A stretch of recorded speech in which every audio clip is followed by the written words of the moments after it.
बिस्मिल्लाहिर्रहमानिर्रहीम। फ्लॉकुलेशन बेसन की डिज़ाइनिंग फेज़ हमारी रहती थी, उसको हम आज कंप्लीट कर लेते हैं।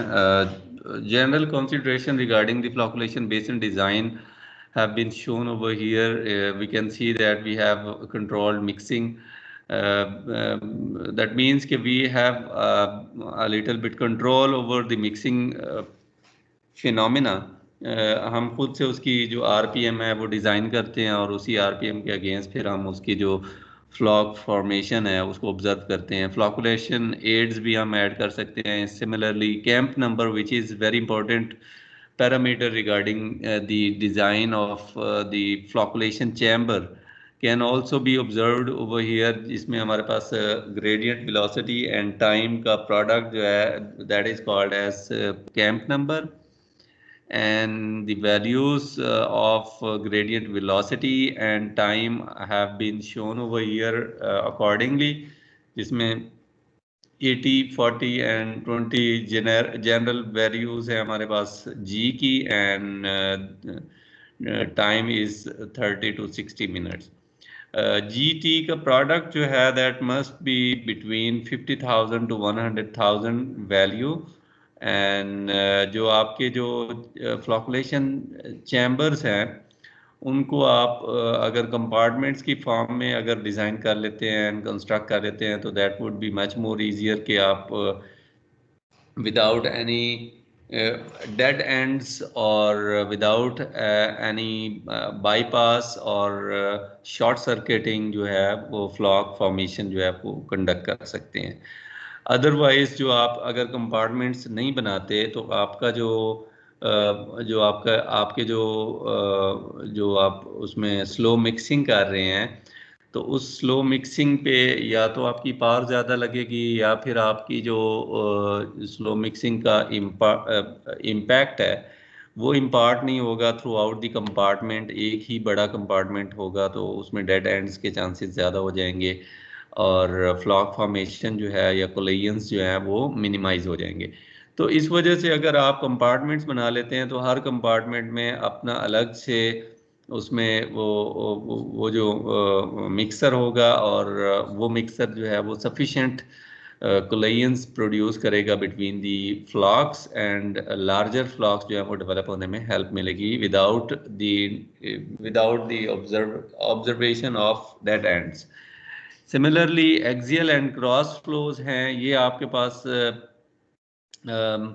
चॉइस है कि आप किस तरह से उसकी शाफ्ट जो है वो पेडल्स की वो इंस्टॉल करते हैं। आप क्रॉस फ्लो के अगेंस्ट जाना चाह रहे हैं या एक्सियल फ्लो के अगेंस्ट जाना चाह रहे हैं, आप उसमें परपेंडिकुलर उसको इंस्टॉल करते हैं या हॉरिजॉन्टल इंस्टॉल करते हैं।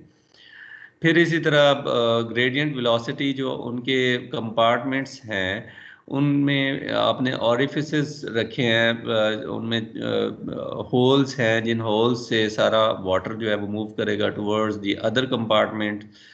तो उन कंपार्टमेंट्स के जो ये होल्स हैं उनके अंदर जो वेलोसिटी है वो भी आपने सेम रखनी है as compare to the compartments के। अगर एक कंपार्टमेंट से दूसरे कंपार्टमेंट में वाटर मूव कर रहा है तो उसकी वही वेलोसिटी होनी चाहिए जो कि उसकी पिछले कंपार्टमेंट के इनसाइड में है। सिमिलरली आप उस वेलोसिटी को कैलकुलेट भी कर सकते हैं, इसी तरह फ्लो भी कैलकुलेट कर सकते हैं। और जो आपकी ये वेलोसिटी जो कैलकुलेट करना चाह रहे हैं आप, it's value must be around 0.5 to 1 feet पर सेकेंड।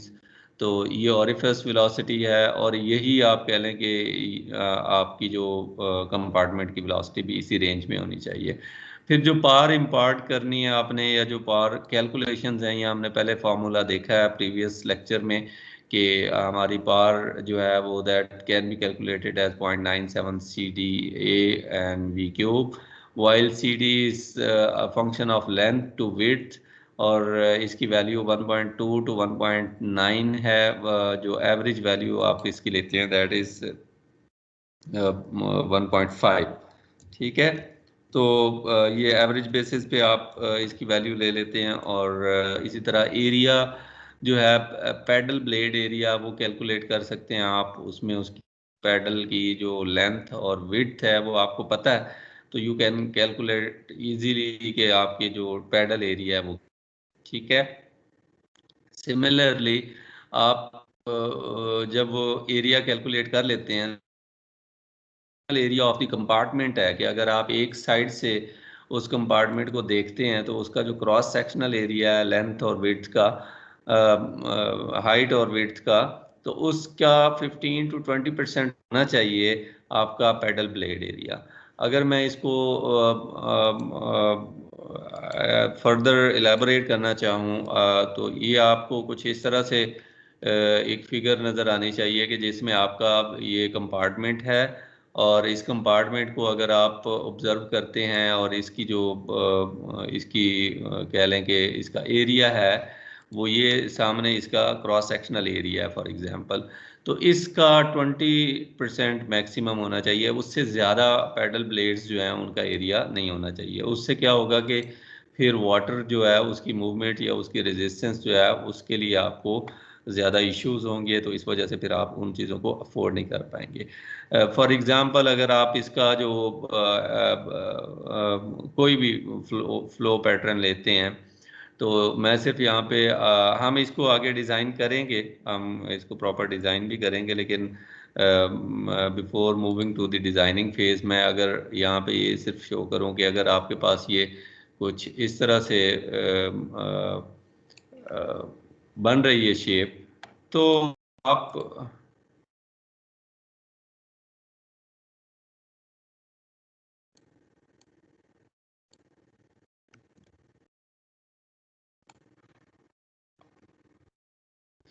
अगर आपके पास ये कुछ इस तरह से शेप बन बन रही है,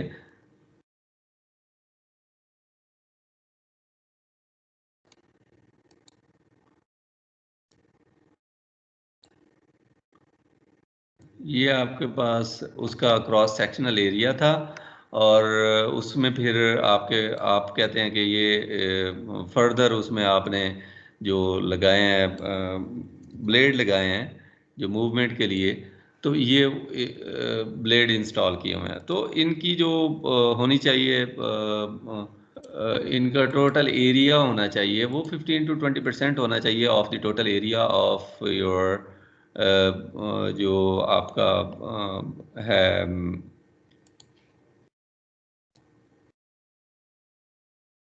ये शाफ्ट है फॉर एग्जांपल, ठीक है, तो इसके ऊपर माउंटेड है आपका ये ब्लेड वाला सेटअप, ठीक है, और इसने मूव करना है, इसने मूव करना है इन दिस कंपार्टमेंट, ठीक है। तो अब वो ये कहते हैं कि जो ये टोटल एरिया है इसका, और ये जो ब्लेड्स हैं इनका total area, that must be in coordination in terms of 15 to 20% of the total cross sectional area of the compartment, ठीक है। तो आपने इसका इस तरह से सिलेक्ट करना। अब इसकी ये डिज़ाइनिंग का एक पैरामीटर है, अगर आप इसको ज़्यादा कर देते हैं, 20% से ज़्यादा कर देते हैं, तो जो वाटर मूवमेंट है, तो वाटर मूवमेंट को थोड़ा प्रॉब्लमेटिक हो जाएगी वाटर मूवमेंट, आप उसको इफ़ेक्टिवली जो है वो ऑब्जर्व नहीं कर पाएंगे, या इसके ऊपर जो फोर्स है वो जो पावर चाहिए इसको वो ज़्यादा चाहिए होगी in terms of ensuring maximum coalescence. और अगर आप पावर ज़्यादा इंश्योर कर भी लेते हैं फॉर एग्जांपल, तो आपको मे बी उसकी ज़रूरत नहीं है, आपने इसको यहीं पे 15 to 20% पे ऑप्टिमाइज़ कर लिया हुआ है कि अगर आपका 15 to 20% होता है तो इससे ज़्यादा करने की ज़रूरत नहीं है, उससे कोई खातिर खा फ़ायदा नहीं होता। तो ये चीज़ें जो है सारी ऑलरेडी प्रूवन हैं, और हमें अगर स्टैंडर्ड को फॉलो करना है तो हम इन चीज़ों को साथ लेके चल सकते हैं और इन्हीं को फॉलो करके अपनी डिज़ाइनिंग जो है उसको इम्प्रूव कर सकते हैं। तो इसलिए आपने एक चीज़ ये भी ध्यान में रखनी है कि अगर आपका टोटल ब्लेड एरिया जो है वो होना चाहिए तो वो 15 to 20% होना चाहिए।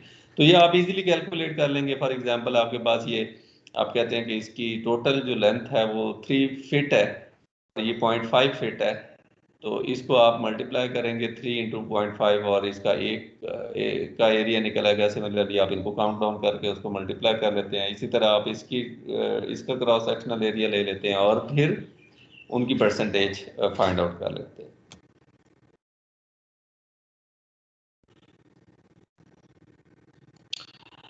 यस, तो अब हमारे पास ये एक न्यूमेरिकल है जो इसको हमने डिज़ाइन करना है। मैंने काफ़ी ट्राई की है कि मैं इसको in the form of video भी रिकॉर्ड कर लेता, लेकिन टाइम एज सच वो नहीं मिल पा रहा था।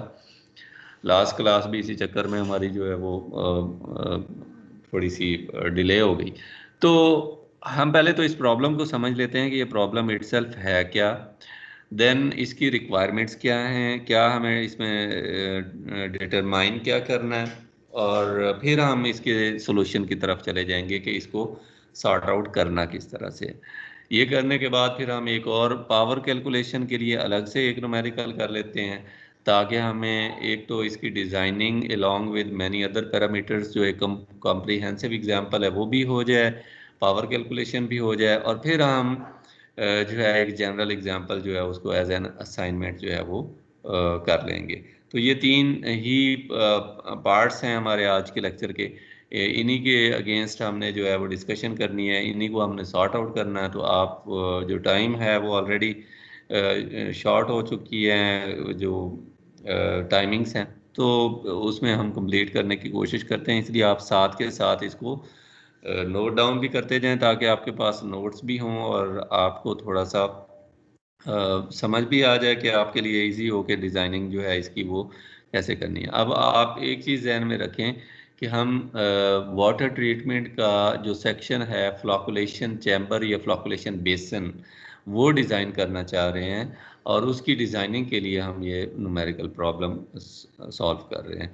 इससे पहले हमने प्रीवियस लेक्चर में हमने कोआगुलेशन चैम्बर जो कि छोटा चैम्बर होता है उसको भी हमने डिज़ाइन किया था, और उसकी भी हमने कैलकुलेशंस की थी। अब हम जो है फ्लॉकुलेशन चैम्बर कर रहे हैं।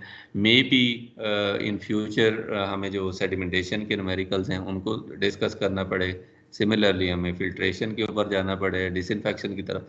तो हमें वन बाय वन या फंक्शनल एलिमेंट वाइज हम वाटर ट्रीटमेंट के जो डिज़ाइनिंग फेजेस हैं उनको देख रहे हैं। तो इट्स वेरी इंपॉर्टेंट स्टेप कि आपको ये आइडिया होना चाहिए और आपको पता होना चाहिए कि आज आपने क्या डिस्कस किया, क्या डिज़ाइन करने की कोशिश की और क्या सीखा।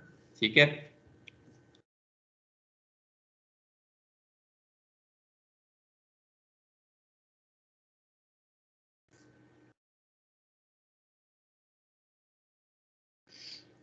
All right. वो कहते हैं कि across flow horizontal shaft paddle wheel flocculations basin is to be designed for a flow of 6.5 mgd।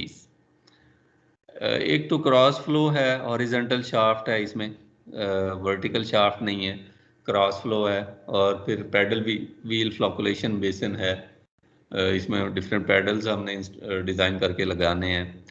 और फ्लो जो टोटल 6.5 मिलियन गैलन्स है एक दिन में, और मीन वेलोसिटी ग्रेडियंट ऑफ 30 पर सेकेंड जो है वो भी हम ऑब्जर्व करते हैं एट 50 फ़ारेनहाइट पे। जो हमारा ये मीन ग्रेडियंट है, हमने जो पढ़ा था, अगर हम इस प्रीवियस स्लाइड पे देखें तो हमने 80 40 एंड 20 भी पढ़ा है, लेकिन मीन जो है वो यहाँ पे उन्होंने बताया वो 50 है। इसी तरह से अगर हम 30 है, इसी तरह से अगर हम उसके डिटेंशन टाइम की तरफ जाएं तो 50 मिनट्स डिटेंशन टाइम दिया गया है इस फ्लॉकुलेशन चैम्बर को। यहाँ पे वाटर मॉलिक्यूल अगर एक एंटर होता है तो उसकी जो टर्मिनल वेलोसिटी है या उसकी जो ऑरिफिस वेलोसिटी है या उसकी चैम्बर में वेलोसिटी है, वो उसको आप अगर कैलकुलेट करें तो वो 50 मिनट्स में वहाँ से एग्जिट होगा, आपके सारे जितने भी चैम्बर्स हैं उनको पास करके। ठीक है। The GT value should be from 50 to 100,000, ये हमें ऑलरेडी पता है। Tapered flocculation is to be provided and 3 compartments of equal depth in series are to be used। आप वो कहते हैं कि आप इसको जो है ना, जो आपने इसको फ्लॉकुलेशन प्रोवाइड करनी है, या आपने जो slow mixing, flocculation slow mixing को कहते हैं ना, तो ये स्लो मिक्सिंग जो आपने प्रोवाइड करनी है ये होमोजीनियस नहीं है, ये टेपर्ड है। लाइक आप इसको जिग जैग वे में, या आप इसको from higher to lower end या लोअर टू हायर एंड इसको लेके जा रहे हैं।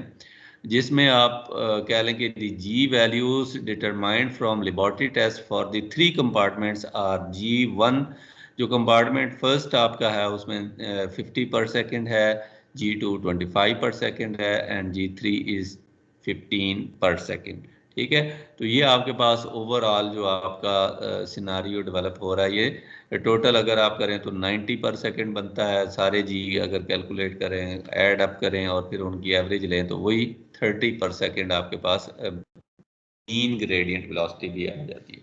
तो किसी जगह पे हमें मीन ग्रेडियंट वेलोसिटी चाहिए होगी, किसी जगह पे हम अगर अगर कंपार्टमेंट वाइज अलग अलग चीज़ों को डिस्कस कर रहे होंगे तो फिर हमें ये वाली वैल्यूज चाहिए होंगी। सो बोथ द रीडिंग्स और the values are important in this numerical problem. और उसके बाद वो कहते हैं कि these given an average G value of 30/second, the compartments are to be separated by slotted redwood baffle fences and the floor of the basin is level. The basin should be 50 feet in width to adjoin the settling basin. अब इसकी width जो है वो 50 feet है. The speed of the blades relative to water is 3/4 of the peripheral blade speed. Determine अब जो वो blade की जो स्पीड है उसको जो उसके साथ एसोसिएटेड जो वाटर कंटेंट है उसके साथ वो लिंक कर रहा है कि the speed of the blades relative to water is 3/4, ठीक है, ऑफ द पेरिफेरल ब्लेड। जो आपका सबसे एंड वाला ब्लेड है उसकी और जो ओवरऑल ब्लेड्स की वाटर के साथ जो स्पीड है उसको जो है वो कंपैरिजन किया जा रहा है। However, we have to determine the following values. For example, first of all, we need P value of the flocculation basin, ठीक है। तो इसमें हमें जी टी वैल्यू जो है ओवरऑल चाहिए, तो इसमें हम एवरेज जी वैल्यू यूज़ करेंगे और टाइम जो है वो ऑलरेडी हमें 50 मिनट सॉरी गिवन है।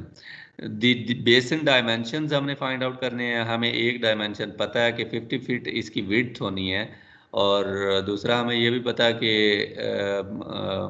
ये जो चैम्बर है इसको हमने ये रेक्टेंगुलर टाइप चैम्बर हमने डिज़ाइन करना है, ये सर्कुलर नहीं है क्योंकि डाया की बात कहीं पे भी नहीं हुई।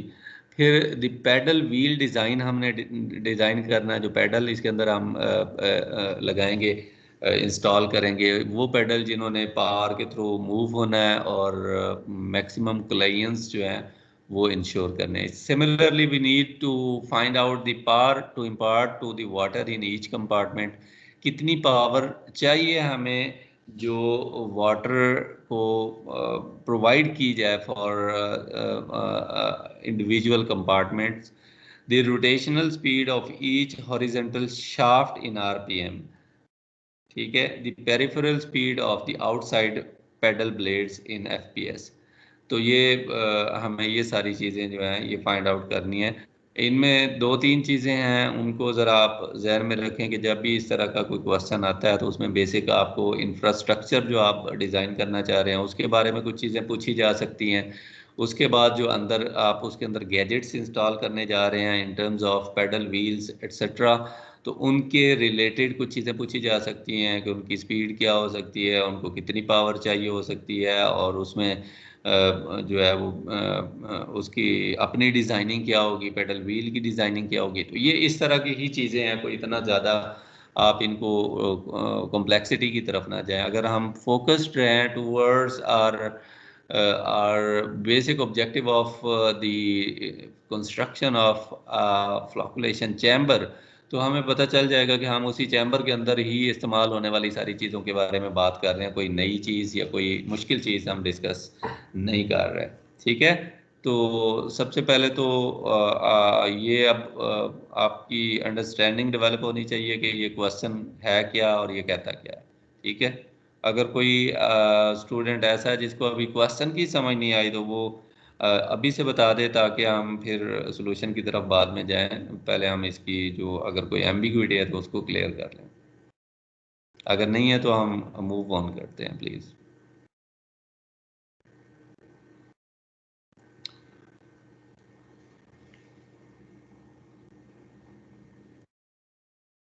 ऑल राइट, सॉल्यूशन की तरफ जाएं तो हमें पहले जो हमें फाइंड आउट करना है that is the camp number GT।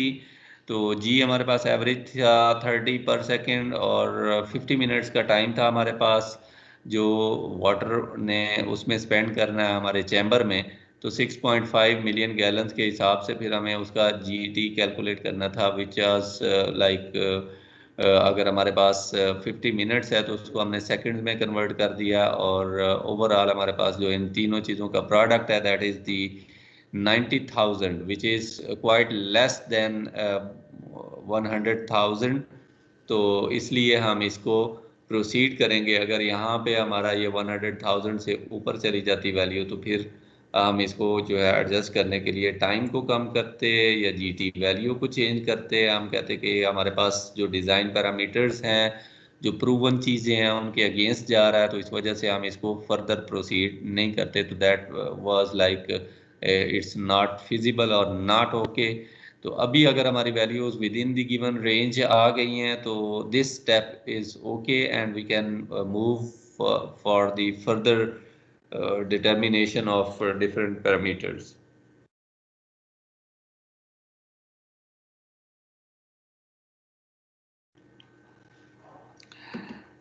So moving on to the second part, which is the determination of the dimensions of the same chamber. तो डायमेंशंस को फाइंड आउट करने के लिए हमें हमारे लिए बड़ा इजी है कि हमें वॉल्यूम जो है वो फाइंड आउट कर सकते हैं through flow and time. Time आपको यहाँ पे 50 मिनट्स गिवन है। 6.5 आपको मिलियन गैलन्स जो है वो उन्होंने बता दिया था कि इतना इसका जो फ्लो रेट है डेली बेसिस पे वो भी हमें आइडिया हो गया था। तो उससे हमें आइडिया हो गया कि अच्छा ये हमने इसको किस तरह से लेके चलना है या हमारे पास ये किस तरह से हम इसकी चीज जो आप कह लें कि हमारी जो कैलकुलेशंस हैं वो हम किस तरह से सॉर्ट आउट करेंगे। तो उसके साथ साथ हमें आइडिया है कि volume is equal to length width and height. ठीक है, ये एक रेक्टेंगुलर टाइप हमारा एक चैम्बर है। तो इसमें सिंपल जो हमारे तीनों डायमेंशंस हैं उनको अगर हम मल्टीप्लाई करें तो that would be the volume of that chamber. चलो एक तरफ तो हमारे पास वॉल्यूम जो है उसकी इक्वेशन है, बेसिक इक्वेशन है कि volume is equal to flow into time. जबकि हम कहते हैं कि volume can be replaced by its individual components और इंडिविजुअल कंपोनेंट्स में भी 50 की वैल्यू हमारे पास गिवन है। अगर हम प्रीवियस इधर यहाँ पे आके देखें तो विड्थ जो है दैट वाज 50 फीट्स। ठीक है, तो 50 फीट विड्थ जो है वो ऑलरेडी गिवन है, उसको भी हमने रिप्लेस कर दिया फर्दर और हाइट और लेंथ को एज इट इज़ लिख दिया क्योंकि इन चीज़ों का हमें आइडिया नहीं है। यही डायमेंशंस हम फाइंड आउट करने के लिए इसको प्रोसीड कर रहे हैं। और इक्वेशन के दूसरे एंड पे हमारे पास जो आप कह लें कि फ्लो है उसको भी हम कन्वर्ट कर लेंगे इन और लाइक हमारे जो 6.5 मिलियन गैलन्स है फ्लो हमारा, उसको हम लीटर्स में कन्वर्ट कर लेते हैं। और एक और चीज़ आप इसमें जहन में रखें कि जो आपके पास टोटल आपकी जो कह लें कि जो लेंथ है वो और जो विड्थ है उसको आप इस तरह से रिलेट करेंगे कि आपकी जो आप चैम्बर्स हैं, नंबर ऑफ चैम्बर्स हैं वो 3 हैं। ठीक है, और एक चैम्बर की जो आप कह लें हाइट और विड्थ है वो सेम है। जैसे मैंने यहाँ पे अगर यहाँ पे हम देखें तो ये जो इसकी जो ये विड्थ है और जो हाइट है जो इन्होंने डिज़ाइन दिया है उसमें ये दोनों चीज़ें सेम है। ठीक है, और तीसरी चीज़ आ जाती है उसकी लेंथ। अगर मैं इसी चीज़ को यहाँ पे थोड़ा सा अगर हम इसको तो अब तीसरी चीज़ जो है इसके पीछे इसकी लेंथ है। ठीक है, तो विड्थ का हमें पता है ऑलरेडी 50 है। इसी तरह हमें लेंथ और जो इसकी डेप्थ है इसका हमें अब इसकी हमें वैल्यूज़ चाहिए थी। तो हमने कहा कि इसकी जो डेप्थ है वो तीनों की सेम है। ठीक है, फॉर एग्जांपल जितना क्रॉस सेक्शनल एरिया इसका नज़र आ रहा है, इतना ही इसके पीछे दूसरे चैम्बर का होगा, इतना ही उससे पीछे तीसरे चैम्बर का होगा। फ़र्क सिर्फ ये है कि यहाँ पे पेडल की स्पीड ज़रा ज़्यादा होगी, दूसरे में ज़रा कम होगी, तीसरे में ज़रा और कम होगी। अदरवाइज तीनों के डायमेंशन सेम है। जब तीनों के डायमेंशन सेम हैं तो फिर हमारे पास जो हम डिस्कस कर रहे हैं, हमारे पास जो इसकी जो तीनों की जो वो होगी, विड्थ होगी, वो भी सेम होगी। और इसी तरह से जो हमारी डेप्थ है वो भी सेम है तीनों की। तो इन चीज़ों को हमने, ये वॉल्यूम वाला जो फैक्टर है, इसको हमने पहले width into height into length के साथ हमने रिप्लेस किया। फिर हमने कहा कि तीनों चैम्बर सेम डायमेंशंस के हैं, तो उन चीज़ों को हमने फर्दर सिमिलर पैटर्न पे कर दिया ताकि हमारी जो कैलकुलेशंस है और इजी हो जाए। तो अभी हमारे पास 150 डब्ल्यू स्क्वेयर जो है वो वैल्यू बन जाएगी। जबकि दूसरे एंड पे क्यू इंटू टी जो हमारे पास था, इसको भी हमने सिमिलर पैटर्न पे क्या कर लिया कि हमने 6.5 मिलियन गैलन्स को लीटर्स में कन्वर्ट कर दिया कि एक गैलन में 7.48 लीटर्स जो हैं वो होते हैं। और इसी तरह से हमने इसकी जो टाइम था जो पर डे का, उसको भी हमने कन्वर्ट कर लिया मिनट्स में। और 50 मिनट्स हमारे पास ऑलरेडी प्रेजेंट थे कि हमारे पास 50 मिनट्स का जो टाइम है क्यू इंटू टी के कॉन्टेक्स्ट में। तो अब ये हमारे पास ओवरऑल इसकी जो कैलकुलेशन है वो आप ज़रा करें और मुझे ये आंसर बताएं कि ये ठीक है या इसमें कुछ चेंजेस हैं।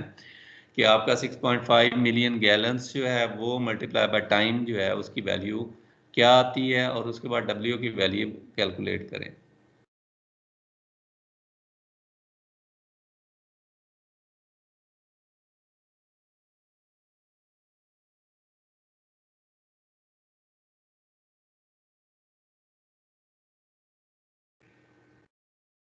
ये ज़रा जल्दी से कैलकुलेट करके बताएं ताकि हम नेक्स्ट पार्ट की तरफ मूव करें। कि जो आपका फ्लो है, that must be multiplied by the time with consistent units. और इक्वेशन के दूसरी तरफ आपके पास 150 डब्ल्यू स्क्वेयर है। जो कर ले वो ज़रा शेयर करे।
सर यही आंसर आ रहा है 14.1। सॉरी सर यही आंसर आ रहा है 14.1।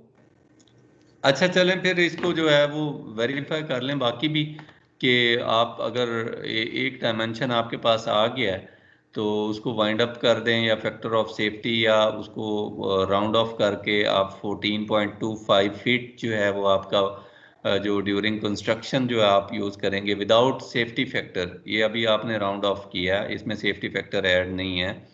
तो ये आप इसकी एक डायमेंशन है और उसकी जो लेंथ है वो अगर 3 बनाएंगे चैम्बर आप तो ऑब्वियसली वो लेंथ जो है वो मल्टीप्लाई हो जाएगी 3 के साथ।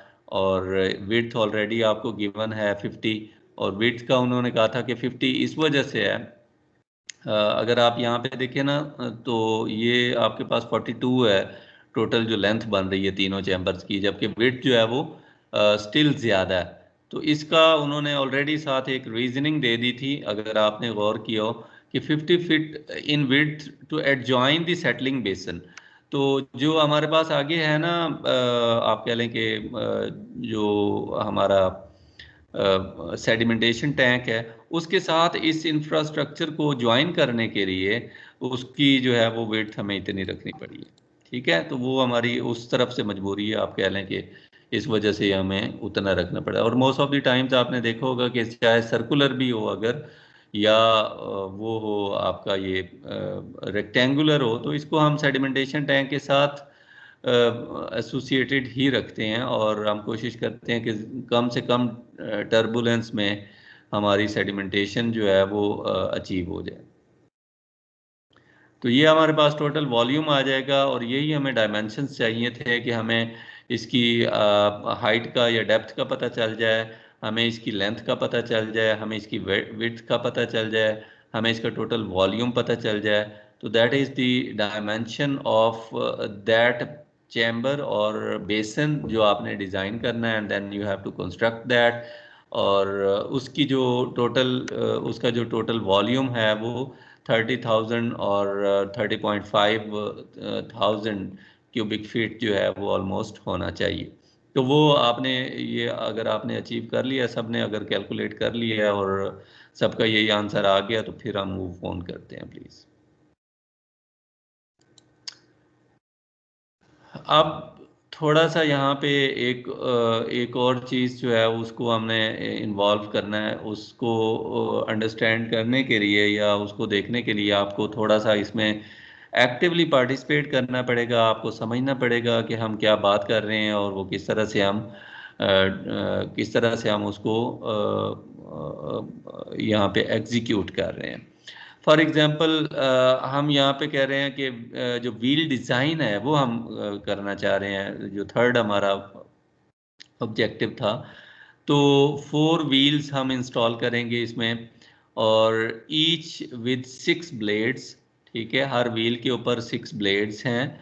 Assuming the length as 10 feet while the width is 0.5 feet and the total area for 6 blades must be 4 wheels हैं अगर हमारे तो उसका हमारे पास एक व्हील के अंदर हमारे पास टोटल जो है वो 6 ब्लेड्स हैं और टोटल जो है व्हील्स वो 4 हैं और एक जो ब्लेड है उसका एरिया ये है 6 ब्लेड्स का है तो 6 के साथ और 4 व्हील्स के ऊपर 6 ब्लेड्स हैं तो फिर हमें 4 व्हील्स का और टोटल 120 स्क्वायर फीट आ जाता है। क्रॉस सेक्शनल एरिया जो है हमारे पास 712 था और ब्लेड एरिया जो है उसको हमने उसकी रेशियो ली तो दैट इज अराउंड 16.8 और 17% which is quite less than 20% and the literature review says that this area ratio is okay for proceeding to the next step। तो मैं इसको थोड़ा सा आपके लिए थोड़ा सा इसको मैं ड्रॉ भी कर देता हूँ ताकि आप लोगों को कुछ थोड़ा सा जो है इसकी अंडरस्टैंडिंग डेवलप हो जाए। अदरवाइज़ ये पैडल व्हील डिज़ाइन जो है इसको समझना थोड़ा सा मुश्किल काम है। ये आप लोगों को मैं यहाँ पे अच्छा मैं एक ही चैम्बर जो है वो कर रहा हूँ। ठीक है, आप लोग जो हैं वो चलें, बाकी चैम्बर भी मैं आपको समझाऊंगा कि वो किस तरह से होते हैं, और ये अभी अभी बता देता हूँ साथ ही वो भी।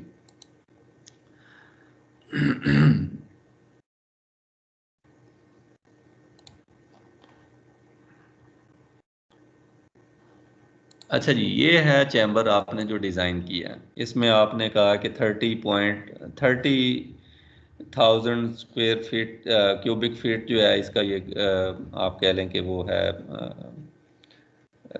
वॉल्यूम है, और ये इसकी डेप्थ है, ये इसकी विड्थ है, फिर इसके पीछे अगर जाएं तो इसकी लेंथ है। ठीक है। और अगर लेंथ को आप या साइड व्यू इसका देखते हैं, आप क्रॉस सेक्शनल व्यू की बजाय अगर साइड व्यू हम देख लें तो फिर ज़रा इजी हो जाएगा हमारे लिए, इसको समझना आसान हो जाएगा। या अगर आप कहते हैं कि हमें उससे समझ नहीं आएगी, तो पहले हम इसको एज इट इज़ देख लेते हैं, क्या कहते हैं उसको, क्रॉस सेक्शनल व्यू देख लेते हैं, और उसके बाद फिर हम चले जाएंगे टुवर्ड्स दी साइड व्यू। जैसे आप लोग रिकमेंड करते हैं उसी तरह से मैं आपको यहाँ पे ड्रॉ करके बता देता हूँ। क्रॉस सेक्शन पहले कर लें। Yes sir. Cross section view जो है इसका, अगर उसको आप देखें तो इसमें क्या है कि पैडल व्हील आपने डिज़ाइन करना है। पैडल व्हील डिज़ाइन के लिए सबसे पहले तो इसके अंदर इसके अंदर जो रिक्वायरमेंट है वो है, एक शाफ्ट की रिक्वायरमेंट है। तो शाफ्ट जो है वो बेसिकली अगर आप इसमें इंस्टॉल करते हैं तो फॉर एग्जांपल ये आपने एक शाफ्ट जो है वो इंस्टॉल कर दी है। ठीक है। ये इस एक चैम्बर के अंदर आपने शाफ्ट जो है वो इंस्टॉल कर दिए, और ये शाफ्ट जो है वो इसका जो है माउंटेड है इंफ्रास्ट्रक्चर के ऊपर, और इस शाफ्ट के ऊपर फर्दर आपको जो है ब्लेड्स चाहिए। और उन ब्लेड्स का पर्पस ये है कि वो जो इस चैम्बर के अंदर जो वाटर आएगा उसके अंदर वो मिक्सिंग करेंगे फॉर दी कुलैयन मैक्सिमाइजेशन। और कुलैयन से आगे हमारा जो पर्पस है that is obviously we want to conduct some basic flocculation procedure। और उसके लिए फिर हमारे पास ये कुछ इस तरह से, इसके कॉर्नर्स को छोड़ के ये कुछ इस तरह से हमारे पास ये एक इस शाफ्ट के ऊपर एक हमारे पास ये बेसिक यूनिट हम इंस्टॉल करते हैं, और फिर उस बेसिक यूनिट के साथ ही हम जो है वो अपने पैडल जो हैं उनको यहाँ पे इंस्टॉल करते हैं। ये एक पैडल है फॉर एग्जांपल जो हम बात कर रहे हैं, ये एक पैडल है। Similarly we need almost 6 pedals to install on this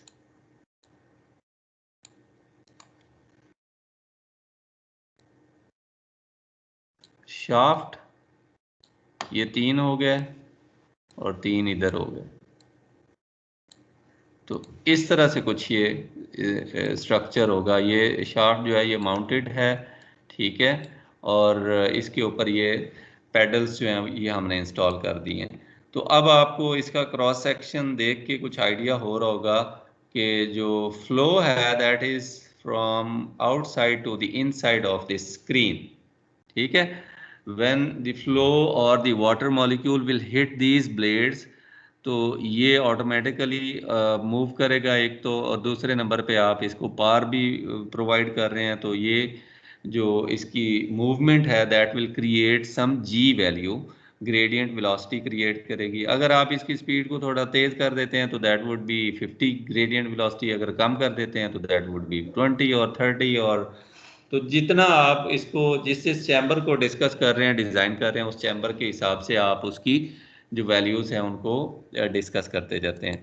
एक चीज़ जो यहाँ पे इस न्यूमेरिकल में यहाँ पे डेटा में गिवन नहीं है, वो आप जहन में रख लें कि जो आपके ये है ना,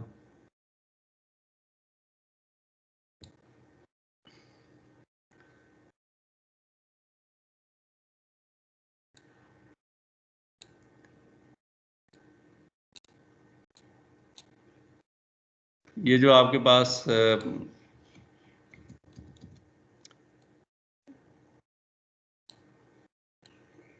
ब्लेड्स हैं, इनका जो डिस्टेंस है उसको डी कहते हैं, और ये हर एक रेलेवेंट ब्लेड का जो है उसके दूसरे कॉरेस्पॉन्डिंग ब्लेड के साथ लिया जाता है।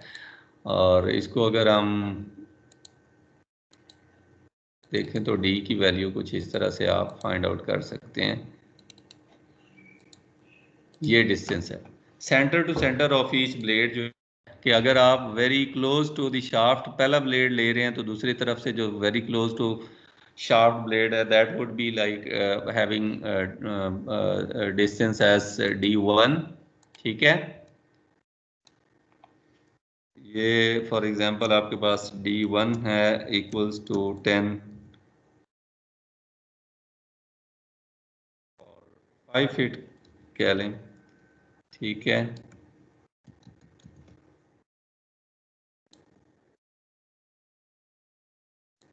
ये आपके पास D2 है, ये D1 था, और ये आपके पास D3 है। तो ये 15 कर दें और D2 जो है उसको 10 कर।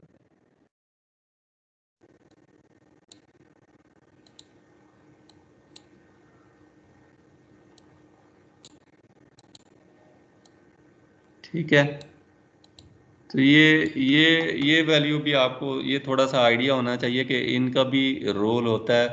आई ट्राई कि मैं इस चीज़ को भी इनकॉर्पोरेट करके अगर मुझे टाइम लगा तो मैं लाजमी आपके साथ एक कंप्लीट जो है वो इसकी डिज़ाइनिंग की कंप्लीट वीडियो दोबारा से रिकॉर्ड करके आपके साथ शेयर कर दूं। लेकिन आपको इतना आइडिया होना चाहिए कि ये डिस्टेंस जो है इनके center to center distance of each paddle जो है that is also having some role in the peripheral speed as well as in terms of the mixing of the water molecules or the flocks development or flock formation। तो ये चीज़ भी आपको idea होनी चाहिए। और उसके अलावा आपको ये पता होना चाहिए कि जो आप कैलकुलेट करने जा रहे थे, फॉर एग्जांपल हमने बात की थी कि हमारा जो है एरिया कितना होना चाहिए, इसी तरह हमने बात की थी कि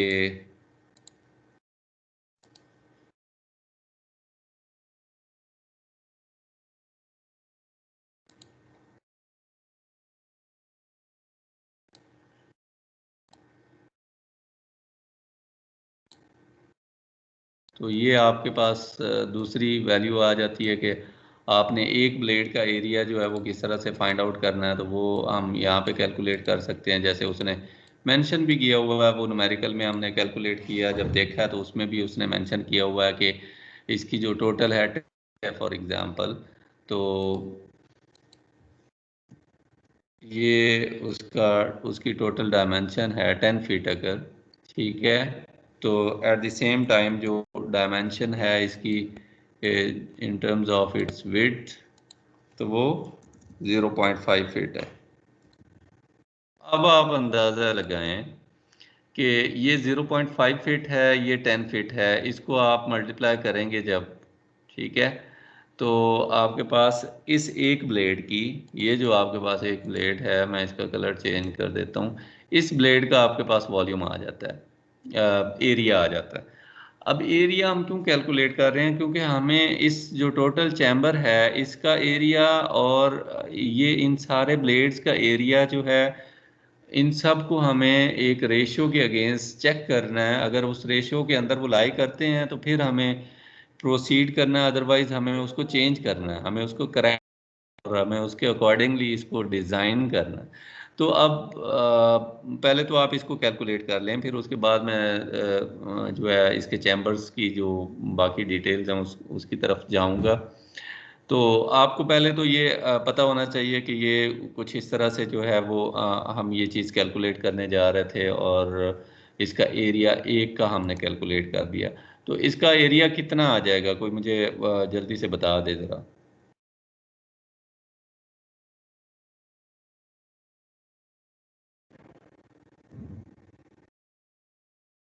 बोल दें यार, ये तो सामने लिखा हुआ है, इसमें कौन सी कैलकुलेशंस की ज़रूरत है। 5 है 5।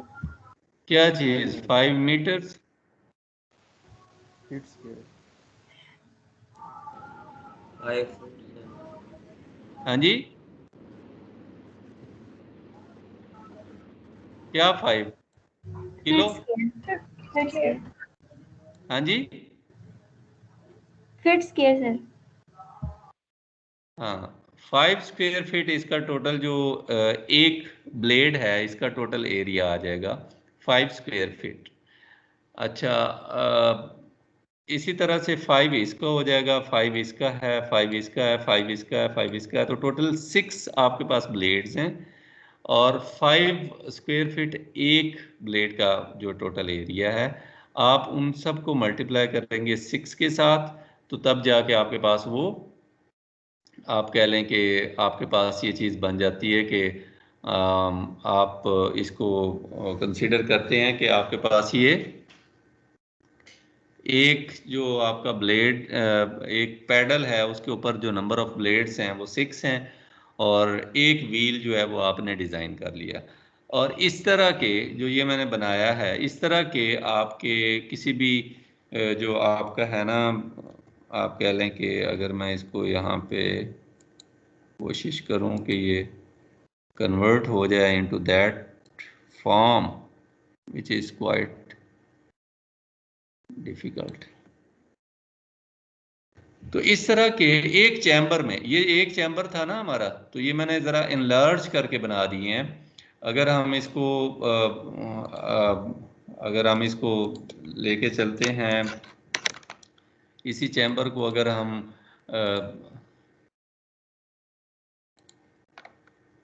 कंप्लीट चैम्बर की फॉर्म में अगर हम इसमें अगर वो देखें, देखने की कोशिश करें,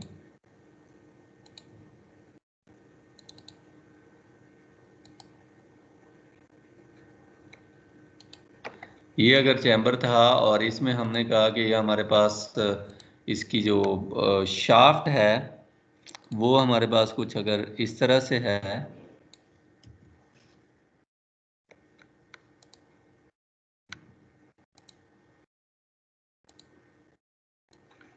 ये हमारी अगर शाफ्ट है एक, और उस शाफ्ट के ऊपर हमारे पास हमने व्हील डिज़ाइन करने हैं। ये आपका व्हील हो गया, एक व्हील है और इस व्हील के ऊपर आपने फर्दर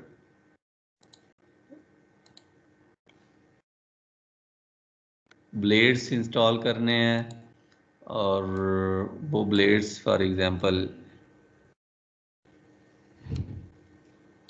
ये हैं।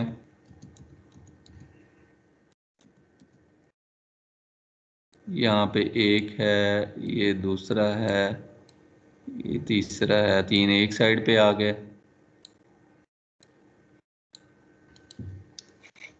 और ये 3 एक साइड पे आ गए।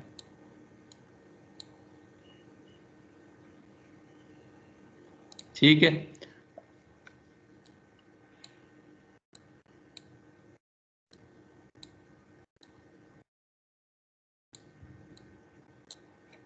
ये कुछ इस तरह से अगर हम इसकी जो ज्योमेट्री है अगर वो देखें और हम उसको डिज़ाइन करने की कोशिश करें, तो ये कुछ इस तरह से हमारे पास एक व्हील और उससे रिलेटेड जो हैं हमारे ब्लेड्स हैं वो इस तरह से बन जाते हैं।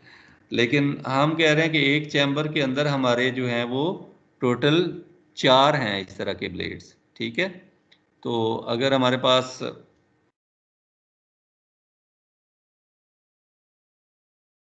ये एक आ गया, ये दूसरा हो गया, ये तीसरा हो गया,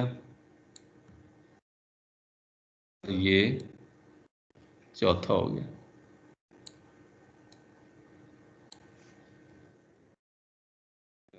बड़ी जलालत,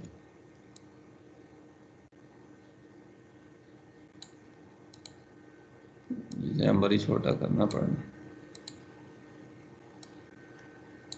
चलें जी, तो ये अब वो जो चीज़ मैं यहाँ पे आपको समझा रहा था, एक व्हील के साथ यहाँ पे अब ये एक चैम्बर इस तरह से कुछ होना चाहिए बेसिकली आपका। ठीक है, तो अब एक चैम्बर में ये 4 आपके जो हैं वो व्हील्स होंगे और वो ये चीज़ें जो हैं वो मिक्सअप नहीं करनी है, अच्छी तरह से आइडिया होना चाहिए इन चीज़ों का। अदरवाइज जो है ना ये बड़ा मसला हो जाता है कि आपको पहले तो ये पता होना चाहिए कि इसमें कौन सी चीज़ जो है वो है क्या।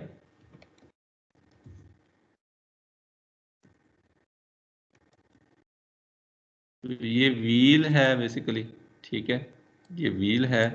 और ये जो छोटे हैं ये ब्लेड्स हैं, ठीक है। और जो ये है ये शाफ्ट है जिसके ऊपर माउंटेड है आपका जो सिस्टम है। तो ये चीज़ों का भी आपको आइडिया होना चाहिए, ठीक है। तो अब आप अगर देखें उस जो क्वेश्चन उन्होंने बात की है, तो वो ये कहते हैं कि जो हमारे पास पैडल व्हील डिज़ाइन है उसमें उन्होंने यहाँ पे अगर हम इसको, तो अब आप इस चीज़ को समझने की कोशिश करें। ये सारी ड्राइंग जो है वो मैंने ये थर्ड पॉइंट को एलेबोरेट करने के लिए आपके सामने जो है वो ड्रॉ की थी ताकि आपको समझ आ जाए। और पहले मैंने आपसे ये शेयर किया, मे बी कुछ लोगों ने पिक कर लिया हो, लेकिन अगर किसी ने पिक नहीं किया तो वो ये देख ले कि हम ये चीज़ बेसिकली डिस्कस कर रहे हैं थर्ड पॉइंट में। और वो ये कह रहा है कि अगर आपके पास फोर व्हील्स हैं, फोर व्हील्स मैंने आपको बना के दिखा दिए एक चैम्बर में, और ईच विद सिक्स ब्लेड्स, ठीक है, हर एक के ऊपर 6 ब्लेड्स भी माउंट कर दिए। assuming length of a single blade as 10 feet and width of 0.5 feet, ये भी हमने अस्यूम कर लिया, वहां पे मैंने लेबल भी कर दिया था। टोटल एरिया जो आपके 6 ब्लेड्स हैं उनके लिए टोटल एरिया कितना हो जाएगा, 6 ब्लेड्स और 4 व्हील्स हैं, ठीक है। यहाँ पे अगर आप देखें तो ये 1 2 3 4 5 6 ब्लेड्स और 4 व्हील हैं। 6 ब्लेड्स, 4 व्हील हैं, टोटल 6 ब्लेड्स हैं। इन सब का जो टोटल एरिया आपने देखना है, ठीक है। तो ये सारा टोटल एरिया जो है वो कैलकुलेट करने के लिए वो कहता है कि पहले एक ब्लेड का एरिया कैलकुलेट करें, 10 × 0.5 जो आपने 5 स्क्वायर फीट बताया। फिर हमने कहा कि टोटल 6 ब्लेड हैं। फिर हमने कहा हर व्हील के ऊपर 6 हैं तो व्हील तो टोटल 4 हैं। तो इस तरह करके ये 120 स्क्वायर फीट बना।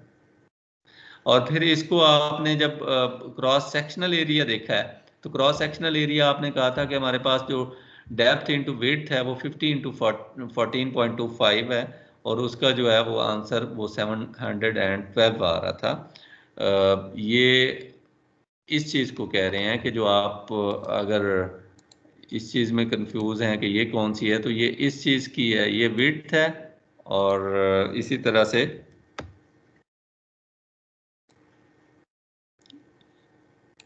ये इसकी हाइट है। तो ये क्रॉस सेक्शनल एरिया जो है बेसिकली आप कह लें, या आप मुझे यहाँ पे ये ड्रॉ नहीं करना चाहिए वैसे, क्योंकि ये आप कह लें कि a type of side view है। हमारा जो है फ्रंट व्यू ये है, क्रॉस सेक्शन ये है बेसिकली, ये हमारा साइड व्यू है। तो ये क्रॉस सेक्शनल एरिया जो है वो आपको ऑलरेडी पता है कि वो किस तरह से आप कैलकुलेट करते हैं। ये आपका साइड व्यू है।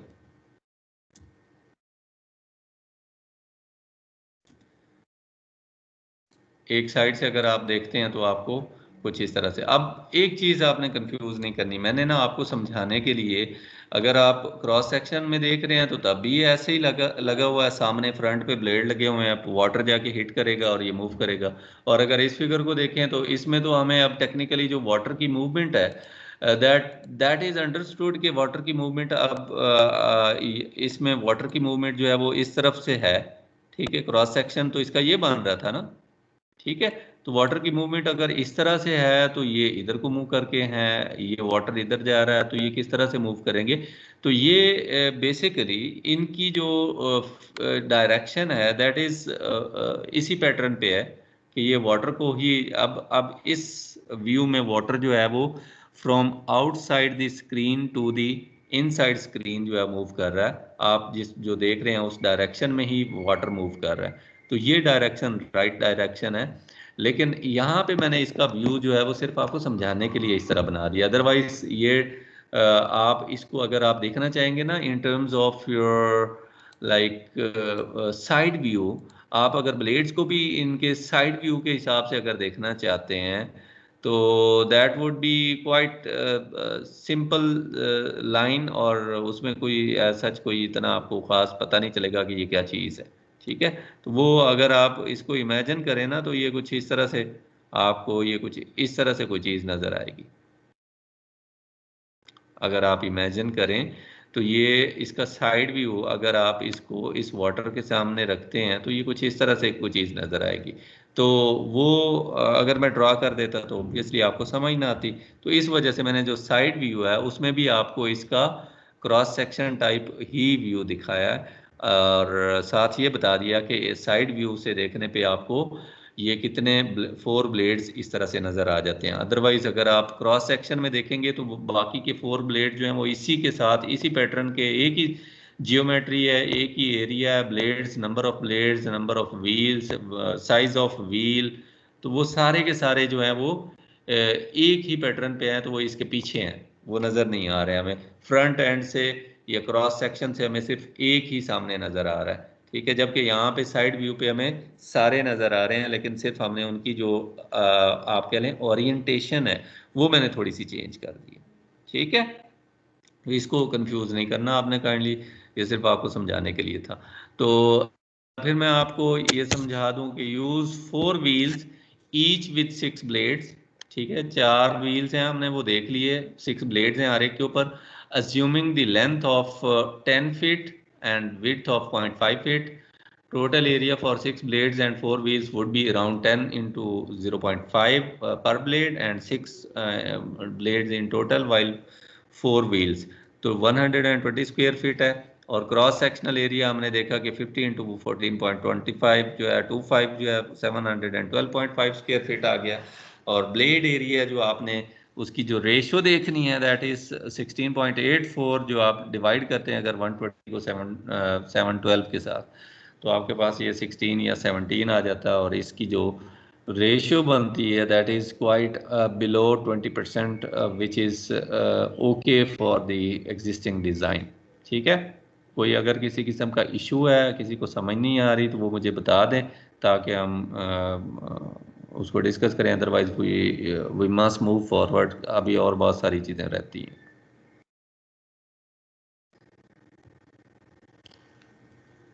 अच्छा जी, पार किस तरह से कैलकुलेट करनी है आपने वो हम यहाँ पे देख लेते हैं।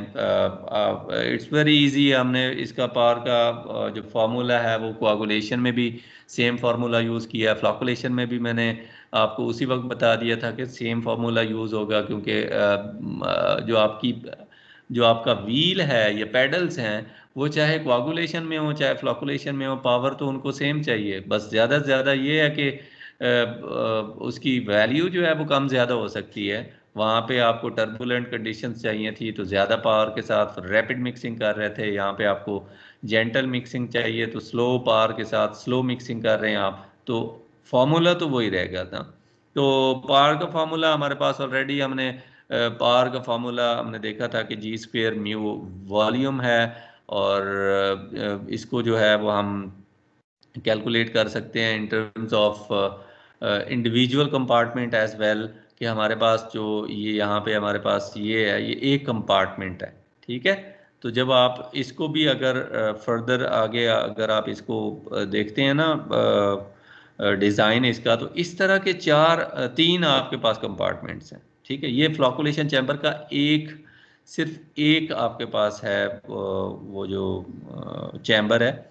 एक और कंपार्टमेंट बनाएंगे इसी तरह का और 4 व्हील्स लगाएंगे उसमें with 6 blades at each wheel. फिर एक और बनाएंगे उसमें भी 4 व्हील्स इंस्टॉल करेंगे with 6 blades at each wheel. तब जाके आपका जो फ्लॉकुलेशन चैम्बर है वो कंप्लीट होगा। ठीक है, तो इस चीज़ का ख्याल रखना है। तो यहाँ पे जो पावर कैलकुलेशन है वो यहाँ पे हम जो P1 है वो इसकी है। P2 दूसरे की होनी थी, P3 तीसरे की होनी थी। तो यहाँ पे हम कैलकुलेट तीनों कर रहे हैं, जबकि फिजिकली जो देखा है आपने वो सिर्फ P1 देखा है, which was having a G value of 50। ठीक है, आपके पास जी स्क्वेयर है, म्यू है और वॉल्यूम है। आपको बड़ा अच्छी तरह से आइडिया है कि जो टोटल वॉल्यूम है वो सेम है। वो वॉल्यूम आपने ऑलरेडी यहाँ पे उसमें तीनों को इनकॉर्पोरेट किया हुआ है। अगर आप यहाँ पे देखें ना, तो आपने ऑलरेडी तीनों चैम्बर्स को या तीनों कंपार्टमेंट्स को इसमें इनकॉर्पोरेट किया हुआ है, तो इसको डिवाइड करने की ज़रूरत नहीं है। जबकि आपकी जी वैल्यू जो है वो आपकी यहाँ पे और है, यहाँ पे 25 है, यहाँ पे 15 है। तो ये तीनों कंपार्टमेंट्स में जी की वैल्यू चेंज हो रही है। और जो टोटल पावर आप कैलकुलेट कर रहे हैं वो पूरे वॉल्यूम की कर रहे हैं। That's why we must divide it with 1/3। इससे हमें जो है वो उस इंडिविजुअल कंपार्टमेंट की जो है वो पावर कैलकुलेशंस जो है वो कैलकुलेट करने में हेल्प मिलेगी। ठीक है, तो 1/3 इस वजह से है और तीनों में है। 50, 25 और 15 जो है वो जी की वैल्यू चेंज हो रही है। जो म्यू है और वॉल्यूम है that is the constant value. मुझे इसका कलर जो है वो सिर्फ चेंज कर देना चाहिए था, जो चीज़ें चेंज हो रही हैं, और वो सिर्फ जी की वैल्यू है जो चेंज हो रही है, बाकी ऑलमोस्ट सारी सेम है। तो आप देख सकते हैं कि विद हायर जी, जिसमें आपने 50 जो है वो जी रखा है, तो उसमें आपको 690 फीट चाहिए, आपको 690 फीट पाउंड पर सेकंड जो है वो पार रिक्वायरमेंट है। जबकि सेकंड कंपार्टमेंट में जैसे ही वाटर आपका मूव करता है, वहाँ पे आप जो आपके चारों व्हील्स इंस्टॉल्ड थे उनको आप 25 के ग्रेडियंट वेलोसिटी पे आप मूव करवाते हैं। तो उनके एकदम जो है वो वैल्यू जो है 50 से 25 पे आने की वजह से आपकी जो पावर रिक्वायरमेंट है वो 172.6 पे आ गई। फिर यहाँ से जब आपका वाटर मूव करता है टू द थर्ड चैम्बर, वहाँ पे 15 आपकी आ जाती है ग्रेडियंट वेलोसिटी। ठीक है, तो 15 ग्रेडियंट वेलोसिटी के अगेंस्ट आप ये ज़रा मुझे कैलकुलेट करके बताएं प्लीज़ कि कितनी आपकी पावर रिक्वायरमेंट आती है। ये जल्दी से ज़रा कैलकुलेट करें, थर्ड वाला पावर, थर्ड पावर कैलकुलेट करके बताएं मुझे क्या वैल्यू आती है। That it must be below 172.6।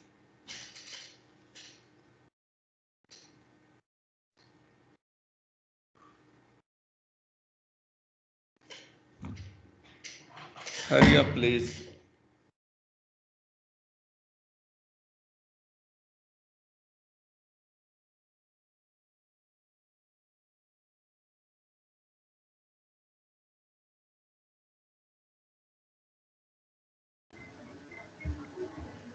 62.13 आ रही है। ठीक है जी, 62 नोट डाउन कर लें जनाब।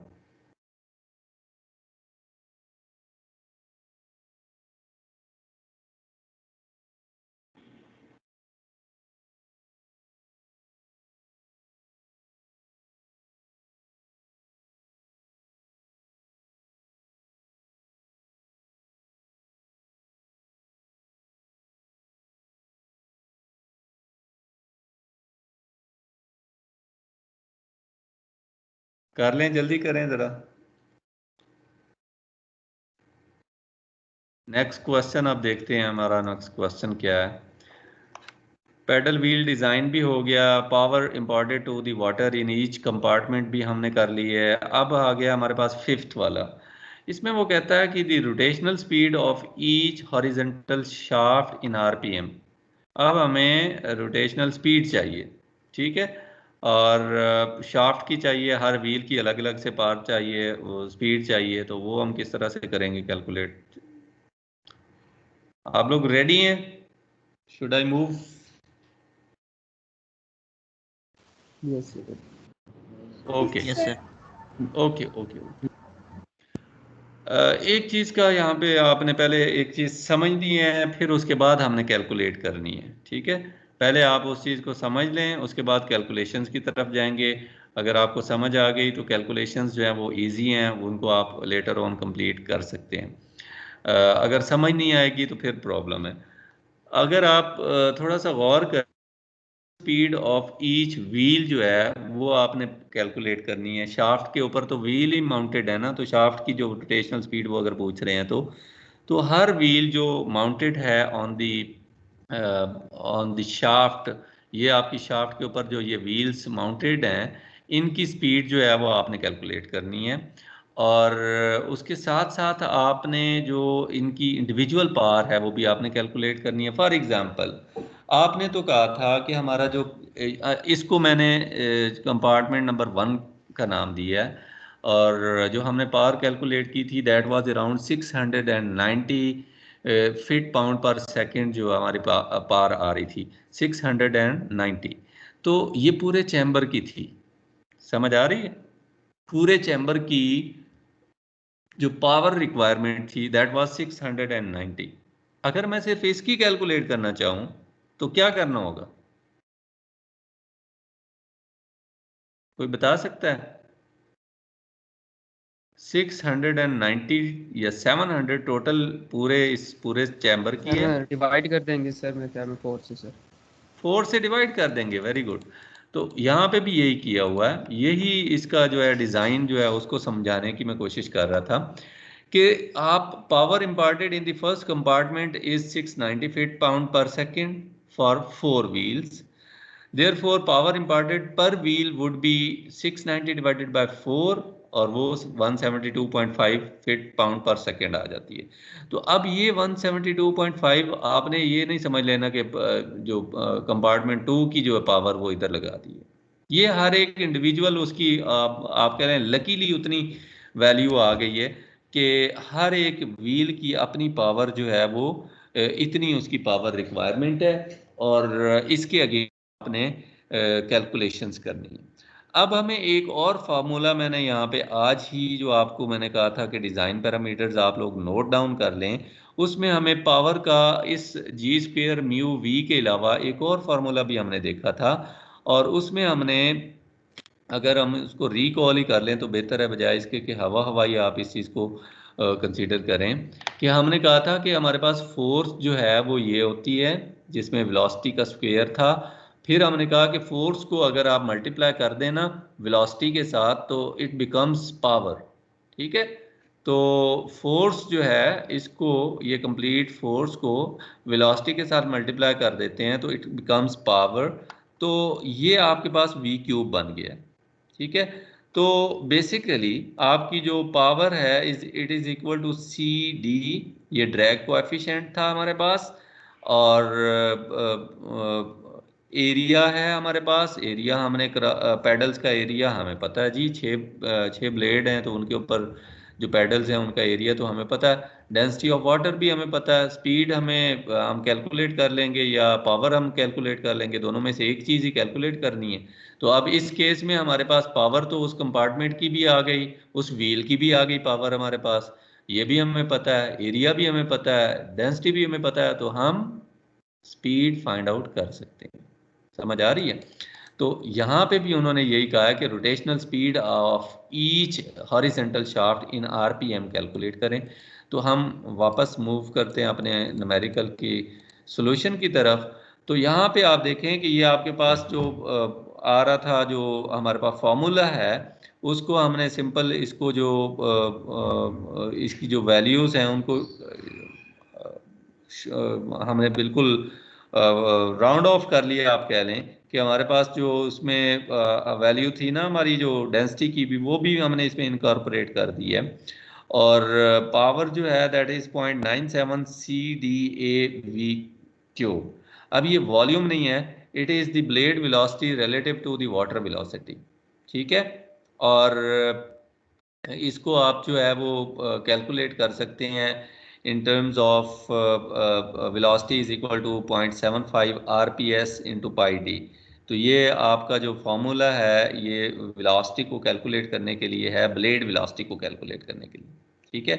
तो इसका मतलब ये हुआ कि ये जो वैल्यू आ रही है ना आरपीएस या आरपीएम, जो भी हमने कैलकुलेट करना वही, तो इसको हम वी के साथ रिप्लेस कर सकते हैं, ठीक है? और इसको जब हम रिप्लेस करेंगे तो ऑब्वियसली हमारे पास जो हर जो हमारे पास व्हील है उसके ऊपर हमारे पास 3 पेडल्स हैं और एक साइड पे, और वो पेडल्स जो हैं वो डिफरेंट स्पीड एग्जिबिट करेंगे। यहाँ पे अगर आप इस चीज़ को ऑब्जर्व करें तो जो ये होगा इसकी शाफ्ट के अगेंस्ट इस ब्लेड की जो आरपीएम होगी वो और होगी, इसकी और होगी और इसकी और होगी। ठीक है, तो हर एक की अपनी अपनी जो है वो आरपीएम है, तो उसको हम कैलकुलेट कर लेंगे सेपरेटली और उसको हम सेपरेटली जो है वो डिस्कस कर लेंगे। अब इस चीज़ को फर्दर जो है वो डिस्कस करने के लिए, इस चीज़ को सॉर्ट आउट करने के लिए हमने क्या किया कि हमने जो हमारे पास वेलोसिटी है उसका ओवरऑल क्यूब है वैसे तो, लेकिन हमने कहा कि हम इसकी एक व्हील की वेलोसिटी नहीं निकालते, हम हर एक ब्लेड की अलग अलग से निकाल लेते हैं वेलोसिटी। तो हमने हर ब्लेड की वेलोसिटी अलग निकालने के लिए बाकी फार्मूला सेम रखा है, जबकि यहाँ पे हमने V1 V2 V3 कर दिया। सिर्फ एक व्हील के ऊपर नंबर ऑफ ब्लेड्स जो हैं उनको जो है वो अलग अलग से स्टडी करने के लिए। और ये अब जो चीज़ स्टडी हो रही है इसमें अब ये D1 D2 D3 आपका इनकॉर्पोरेट हो रहा है कि आपका जो ये स्पीड होगी इसकी, इसकी भी यही होगी, जो स्पीड इसकी होगी इसकी भी वही होगी, जो स्पीड इसकी होगी इसकी भी वही होगी। समझ आ रही है? सेंटर टू सेंटर डिस्टेंस हमने लेके ये जो फाइंड आउट किए थे, तो हमारे पास वैसे तो ब्लेड 6 हैं लेकिन हम एक साइड की कैलकुलेट करते हैं, दूसरे की ऑटोमेटिकली वही है और उनकी कॉरेस्पॉन्डिंग जो ब्लेड है उसकी वही होगी। तो इस वजह से वहाँ पे जो क्वेश्चन आता है अगर किसी के जहन में कि यहाँ पे अगर हमने कैलकुलेट अलग अलग से करनी थी तो 6 ब्लेड हैं तो V6 तक जाए ना, V3 तक हम क्यों जा रहे हैं? तो V6 तक इस वजह से नहीं जा रहा है कि जो V1 है बेसिकली ये 2 ब्लेड्स को एग्जिबिट कर रहा है और उनकी जो सेंटर टू सेंटर डिस्टेंस के अगेंस्ट हम देखेंगे तो उनकी दोनों की स्पीड सेम होगी। तो इस वजह से हम सिर्फ तीनों की ले लेते हैं स्पीड और उसके बाद जो है वो हमें ओवरऑल उस पूरे व्हील की स्पीड का आइडिया हो जाता है। अब एक चीज इसमें आपने रिप्लेस करनी है, पहले तो आपने ये वी क्यूब को V1 V2 V3 के साथ रिप्लेस कर दिया। दूसरी चीज जो आपने रिप्लेस करनी है वो है आपके पास ये 0.75 into RPS into pi D. ठीक है, ये आपने इसमें इनकॉर्पोरेट करना है और यहाँ पे डी आपके पास जो है वैल्यू, बाकी कोई भी चीज़ आपको यहाँ पे नई नहीं है। ठीक है, सारी चीज़ें जो है वो ऑलरेडी आपके पास मौजूद है, पाई भी आपके पास मौजूद है, RPS यूनिट है, 0.75 जो है वो, डी एक नई चीज़ है जो आपको कैलकुलेट करनी है। तो डी मैंने आपको पहले बता दिया कि डी का जो आप कॉन्सेप्ट है वो किस तरह से आपने इसमें इनकॉर्पोरेट करना है। तो वो जो मैंने बताया है वो मैंने यहाँ पे बता दिया है 15 10 और 5, इन्होंने लिख दिया है यहाँ पे 6 9 और 12। ठीक है, तो ये आपके पास डी की वैल्यू जो है वो वहाँ पे ऑलरेडी अज्यूम करके उन्होंने बता दी हुई है वहाँ पे न्यूमेरिकल के सोल्यूशन में। तो अब इसको अगर इक्वेशन को आप देखें, ओवरऑल इक्वेशन को अगर आप देखें तो पहले तो आप देख लें कि हम सिर्फ एक व्हील को डिस्कस कर रहे हैं, rotational speed of each wheel, एक व्हील को हम डिस्कस कर रहे हैं और उसके अगेंस्ट फिर हम सारे व्हील्स को कहेंगे कि कंपार्टमेंट 1 में सबकी यही हालत है। एक की कैलकुलेट कर ली है ना, तो सबकी वही हालत है। अच्छा, किस तरह से 690 टोटल थी, 4 पे डिवाइड किया 172.5 आ गई। ये पावर जो है यहाँ से उठा के हमने यहाँ पे लिख दी अपने फार्मूला में। दूसरी तरफ हमारे पास इक्वेशन के 0.97 है, CDA हमारे पास ऑलरेडी हमने एरिया भी हमने कैलकुलेट किया 120 से, CD हमारे पास 1.5 है, वो भी हमें गिवन है। इसी तरह से हमने यहाँ पे 0.75 जो है उसका क्यूब ले लिया। क्यूब इसलिए ले लिया क्योंकि ये पूरी की पूरी वैल्यू जो है ना, ये पूरी की पूरी वैल्यू वेलोसिटी की वैल्यू है और वेलोसिटी का यहाँ पे क्यूब है फॉर्मूला में। तो इसका भी क्यूब लेंगे, RPS क्यूब लेंगे, पाई का भी क्यूब लेंगे और एक चीज़ कॉमन ले लिए डी, बाकी सारी तो ये कॉमन आ जाएंगी। डी चेंज है, एक डी है 12, एक डी है 9 और एक डी है 6। और ये डी कौन कौन से हैं, ये हैं, एक ही व्हील के डी हैं। ये ऐसा नहीं आपने कंफ्यूज कर लेना कि अच्छा ये D1 D2 D3 की 3 मुख्तलिफ व्हील्स के तो नहीं है, एक ही व्हील के ये हमारे पास डिस्टेंसेस हैं। इनको हम इनकॉर्पोरेट कर रहे हैं उस फार्मूला में और इनको हम वहाँ पे एडजस्ट करने की कोशिश कर रहे हैं। तो ये डी की वैल्यूज भी हमने उसी तरह क्यूब लेके लिख दी यहाँ पे। तो अब आपके पास अगर आप सारी इक्वेशन को देखें तो आपके पास जो सिर्फ और सिर्फ बचता है वो आरपीएस ही बचता है, बाकी सारी चीज़ें आप ऑलरेडी इसमें कैलकुलेट कर चुके हैं। यहाँ पे कोई भी ऐसी वैल्यू नहीं है आरपीएस के अलावा जो आपको ना पता हो। आरपीएस आपने फाइंड आउट करना है, फिर इसको आप अगर 60 पे डिवाइड कर देते हैं तो वो आरपीएम में कन्वर्ट हो जाएगा। ठीक है, तो ये आपने इसको फर्दर आगे इसकी जो है इसका सॉल्यूशन जो है वो आपने इंश्योर करना है। कोई ऐसा स्टूडेंट जिसको समझ ना आई हो?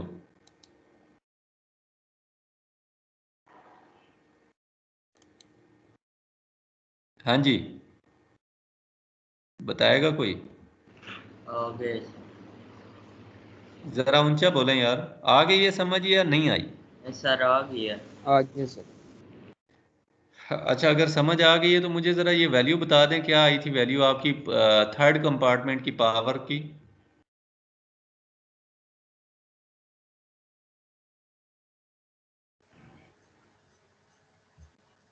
62.13। 62.13। 2.1 यही है ना? हैं? Yes sir. चलें ठीक है, ये वैल्यू आ गई हमारे पास। एक चीज़ मैं यहाँ पे थोड़ी सी हाईलाइट कर दूँ कि मैंने अभी फ़िलहाल जो आप लोगों के साथ शेयर किया है न्यूमेरिकल, इसमें हमने ये जो रोटेशनल स्पीड जो कैलकुलेट की है वो सिर्फ़ और सिर्फ इसकी की है। ठीक है, ये जो हमारे पास कंपार्टमेंट नंबर 1 है ना, उसके लिए हमने ये सारी एक्सरसाइज की है। कंपार्टमेंट नंबर 2 के लिए और कंपार्टमेंट नंबर 3 के लिए आप लोगों ने मुझे करके सबमिट करवानी है। ठीक है, यही एक्सरसाइज है। होना क्या है कि आपने जो P2 है उसमें भी 4 व्हील्स हैं, तो 172 को आपने 4 से डिवाइड करना है, जैसे यहाँ पे 690 को 4 से डिवाइड किया है, तो उसके अंदर जो वैल्यू आ जाएगी उसको इस फार्मूला में यहाँ पे लिख देना है। और उसके बाद आपने इसकी जो ये सारी वैल्यूज़ हैं कॉमन हैं, और उसमें आप सारे जितने भी हमारे पास व्हील डिज़ाइन है उनमें हमारे पास डी की वैल्यू D1 D2 D3 की वैल्यू यही रखेंगे हम। जो चेंज होगी चीज़ वो सिर्फ और सिर्फ इसमें आपके पास पावर चेंज होगी। ठीक है, तो उसके अगेंस्ट आपके आरपीएम जो है वो कम हो जाएंगे। पावर कम होगी तो आरपीएम भी कम हो जाएंगे। इसी तरह थर्ड के भी आरपीएम कम होंगे। 62 को फर्दर 4 पे डिवाइड करेंगे तो ये 15 पॉइंट समथिंग बन जाएगा, और उससे आगे कैलकुलेशंस करेंगे आप। ठीक है, तो ये आपने एक चीज़ जो है वो जहन में रखनी है कि ये आपने इसको कंप्लीट करके मुझे सबमिट करवाना है। फिर एक और चीज़ उसने कहा था पेरिफेरल स्पीड जो है वो आप कैलकुलेट करके बताएं। यहाँ पे आप देखें कि लास्ट में जो peripheral speed of the outside paddle blades, peripheral जो होता है ना वो ये है जो आपके पेरिफेरी के पास है, तो एक ये है और एक ये है, इन दोनों की वो स्पीड कह रहा है। तो D1 एक ही है इनका और वो मैक्सिमम D1 है। अब मैंने यहाँ पे D1 जो है इसको, ये भी एक ना आप लोगों के लिए कंफ्यूजन बनी पड़ी है, तो कॉपी पेस्ट का ये भी बड़ा रोल होता है। D1 D2 D3, तो D1 जो है 15 फीट है यहाँ पे। तो जो न्यूमेरिकल हम सॉल्व कर रहे हैं उसमें D1 की वैल्यू 15 की बजाय 12 ली गई है। ठीक है, तो अगर आप इसको यहाँ न्यूमेरिकल में भी देखें तो यहाँ पे हमने जो ये जो वैल्यू ली है ना 12 फीट, तो हम यहाँ पे ऑलरेडी बता रहे हैं ये वेलोसिटी जो कैलकुलेट करनी है, किसी भी ब्लेड की वेलोसिटी कैलकुलेट करनी है तो उसका फार्मूला ये है। ठीक है, तो इसी फार्मूला को लगा लेंगे हम पेरिफेरल के लिए। पेरिफेरल के लिए क्या चीज़ चाहिए होगी? D1 चाहिए, तो लगा दें यहाँ पे पेरिफेरल स्पीड पाई 12 जो है वो D1 है आपका, और आरपीएस आपने कैलकुलेट करना, और ये बिलो 3 फीट पर सेकेंड होना चाहिए आपका। ठीक है, तो इसको आप कैलकुलेट कर लें, आप पेरिफेरल स्पीड आपके पास आ जाएगी। इसी तरह पेरिफेरल स्पीड जो आपकी 12 के अगेंस्ट आपने कैलकुलेट की है, इसी तरह 9 के अगेंस्ट कैलकुलेट कर लें, इसी तरह 6 के अगेंस्ट कैलकुलेट कर लें, तो पेरिफेरल स्पीड भी हर कंपार्टमेंट की आप अलग से कैलकुलेट करना सीख जाएंगे। हाँ जी, बताएं जी कोई चीज़ ऐसी जो इस न्यूमेरिकल में आपको समझ नहीं आई। मेरा तो यही दिल था कि इसको हम यहाँ पे करते, ज़्यादा मज़ा आता क्लासरूम में, इसको हम डिस्कस करते, सॉर्ट आउट करते, सॉल्व करते। ये प्रॉपर एक न्यूमेरिकल था और proper designing numerical for the core subject है। मैंने कोशिश की है कि आप लोगों को एटलीस्ट समझ आ जाए, और अगर इन केस मुझे टाइम मिल जाता है तो मैं इसको रिकॉर्ड करके भी आपके साथ शेयर करने की कोशिश करूंगा, जिसमें हम वाइट बोर्ड पे इसको करने की कोशिश करेंगे। तो आप लोग काइंडली इंश्योर करें कि आप लोगों को इसकी समझ आई है कि नहीं आई, ये क्योंकि ये एक रूटीन से हट के चीज़ है और ये ज़रूरी भी है आप लोगों के लिए। तो कोई एक स्टूडेंट भी ऐसा ना हो कि जो कहे कि मुझे समझ नहीं आई। नहीं आई तो अभी बताएं ताकि हम इसको अभी सीखें। बोलें जी।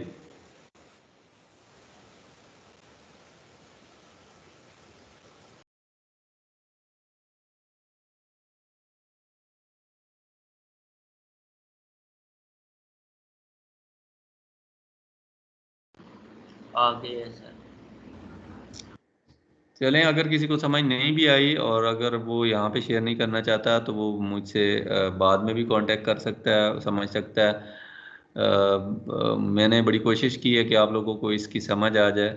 मतलब इतना बोलना बड़ा हेक्टिक हो जाता है आजकल की रूटीन में, लेकिन फिर भी ऑनलाइन क्लास है और आप लोगों को ये चीज़ समझानी भी ज़रूरी है, तो इस वजह से ये इसको मैंने कोशिश की है कि आपको मैं कन्वे कर लूँ सही तरह से। अगर इन केस किसी एक को भी अगर सही समझ नहीं आई तो वो मुझे बाद में जो है वो अप्रोच कर सकता है। ये अगर आपने कर लिया तो जो नेक्स्ट न्यूमेरिकल है वो बहुत ही इजी न्यूमेरिकल है और उसमें सिर्फ पावर कैलकुलेशन करनी है हमने, तो वो इतना ज़्यादा कोई प्रॉब्लमेटिक चीज़ नहीं है। Here comes the second numerical, which is the power calculation of the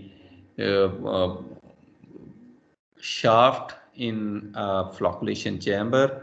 What is the horsepower level do we need to supply to a flocculation basin to provide a G value of 100 per second and a GT of 100,000 for 10 mgd flow? Given that mu is equal to this and the 1 horsepower value is 745.7 watts. तो ये आपके पास कुछ उसने data दिया है और उसने कहा है कि इसको कैलकुलेट करने की कोशिश करेंगे।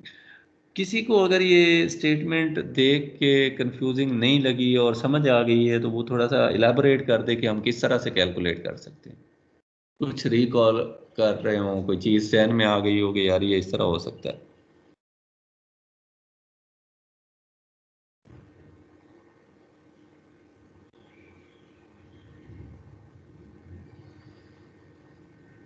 हाँ जी,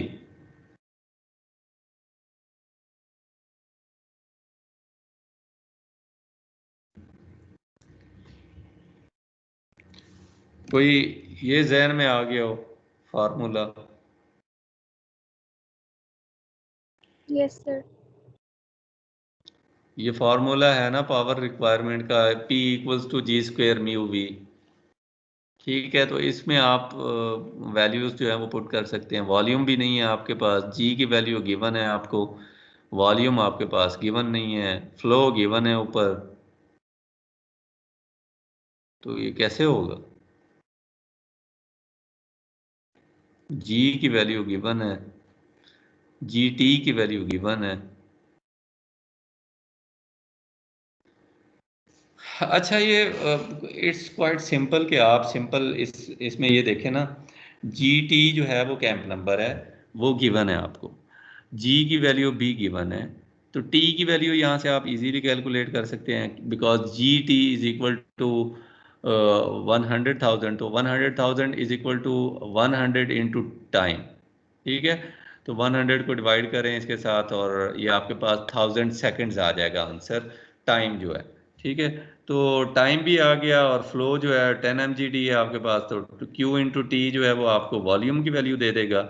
जब वॉल्यूम की वैल्यू आपके पास आ गई है तो अब आपके पास G की वैल्यू ऑलरेडी गिवन है 100 पर सेकेंड, तो G भी आ गया, वॉल्यूम भी आ गया, ये कांस्टेंट भी ऑलरेडी गिवन है यहाँ पे, तो फिर पावर रह जाती है, पावर आपने कैलकुलेट करनी है। तो इट्स क्वाइट इजी, आप इसको इतना ज़्यादा वो एक मतलब थोड़ा सा घुमा के स्टेटमेंट जो है वो देने से कोई इतना ज़्यादा मुश्किल नहीं हो जाता न्यूमेरिकल। आप लोग सिर्फ चीज़ों को लिंक करना सीखें कि कौन कौन सा डेटा गिवन है, अगर कुछ गिवन है तो उसका पर्पस, उसको हम किस तरह से लिंक करें, किस तरह से हम उसको एडजस्ट करने की कोशिश करें। अच्छा जी, वॉल्यूम ऑफ द फ्लोकुलेशन बेसन आप कैलकुलेट कर सकते हैं इजीली। आपके पास ये जो गैलन्स थे 10 mgd थे, इसको आपने क्यूबिक मीटर पर सेकंड में कन्वर्ट कर लिया और 1000 सेकंड जो है आपने वो कैलकुलेट किए हुए थे यहाँ से। Time is equal to GT divided by G। ठीक है, GT की वैल्यू आपको गिवन है, G की वैल्यू गिवन है, टाइम आपके पास 1000 आ गया, 1000 सेकेंड्स। तो अब वॉल्यूम कैलकुलेट करने के लिए flow multiply by time is equal to volume, volume भी आ गया आपके पास। अब इस फॉर्मूला को अगर सीधा करें आपके पास ये वैल्यू आ जाती है, तो G की वैल्यू भी गिवन है, वॉल्यूम आपने कैलकुलेट किया है, कांस्टेंट आपको गिवन है, तो आपके पास पावर इन वाट्स ये आ जाती है। यहाँ पे उसने एक हार्स पावर में ही पूछा है और one horse power equal to how many watts भी बता दिए, उससे डिवाइड करें आप इसको तो 6.3 हार्स पावर आपको टोटल पावर चाहिए in terms of running this flocculation chamber. हाँ जी, कोई मसला इस न्यूमेरिकल में? No sir. यार ये तो एक छोटा सा पार्ट था पिछले न्यूमेरिकल का, कोई इतना ज्यादा कोई मुश्किल काम नहीं था।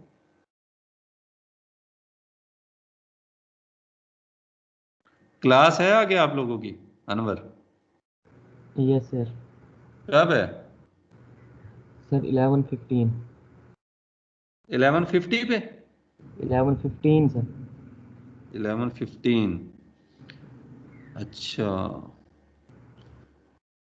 चलें आप इसको तो देखें ना, ये हो गया। जी जी सर। सर। उसके अलावा हाइड्रोलिक फ्लोकुलेशन है, ये जो आप कह लें कि सिंपल आप वाटर में स्ट्रक्चर जो है, ये कुछ मैंने डिस्कस भी किया था, ये पिक्चर भी आप देख सकते हैं किस तरह से वाटर को आप जिग जैग मूव करवाते हैं तो उसके अंदर थोड़ी सी जो है वो मिक्सिंग क्रिएट होती है। ये नोट डाउन कर लें जी।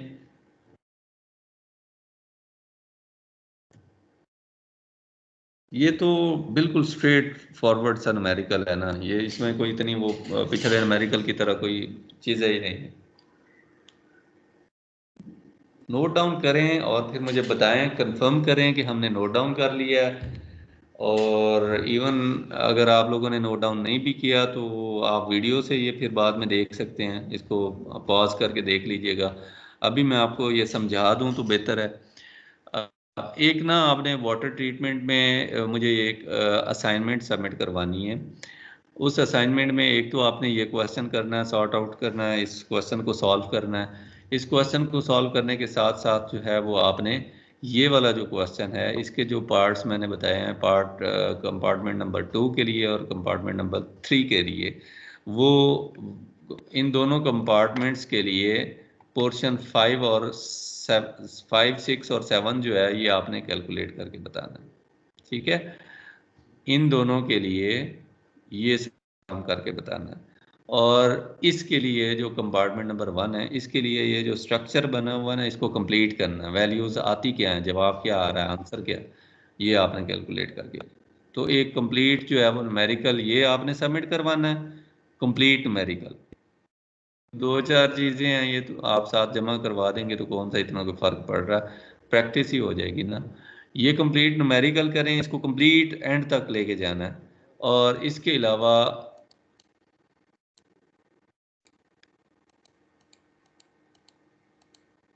ये न्यूमेरिकल आपने करना है। तो ये 2 क्वेश्चंस जो हैं ये आपने असाइनमेंट के तौर पे मुझे सबमिट करवाने हैं। सबमिशन डेडलाइन जो है वो आपके पास नेक्स्ट क्लास से पहले तक की है, उससे पहले पहले आप ये सबमिट करवा सकती हैं। ठीक है जी। Okay sir. Okay sir. Okay sir. चलें ठीक है, ये वीडियो का लिंक भी मैं आप लोगों के साथ शेयर कर देता हूँ, और आई होप कि आप लोग जो है वो इसको ऑलरेडी समझ चुके हैं। अगर किसी को समझ नहीं भी आई तो वो इंशाल्लाह इसको जो है वो लेटर ऑन कंसल्ट कर लेगा। अगर उससे भी समझ नहीं आती तो I am available and you can always reach out to me and you can consult any problem regarding this numerical or designing or the subject.